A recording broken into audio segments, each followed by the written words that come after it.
Μάγαζα δεν τα ξέρω καλά, αλλά επειδή ήταν δύσκολη αλλά περήφανη δουλειά, είχε ίσως και απόδοση. Στο σωματείο δεν έπαιρναν ούτε παστελτζίδες ούτε γυναίκες, μόνο ντεξίδες.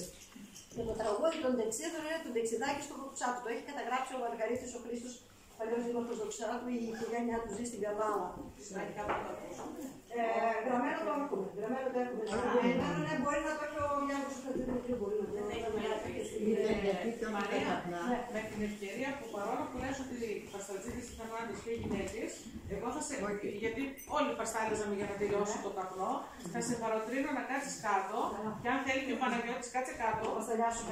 Θα κάνεις το παστάλι για αυτούς που δεν το έχουν ξαναδεί. Να πω κάτι ακόμη. Οι γυναίκες όμως, επειδή με την κατοχή και με όλα τα προβλήματα που έφυγαν οι άντρες, έμαθαν να κάνουν. Η μάνα μου ήξερε να κάνει θέμα. Το θέμα Ενώ ήταν δύσκολο, εσύ ήξερες μπράβο. Καλά, πάντως έχει ενδιαφέρον. Έχουμε αρκετούς καπνεργάτες και από τα γύρω Εξάρχη, Λίμνο, Θάσο.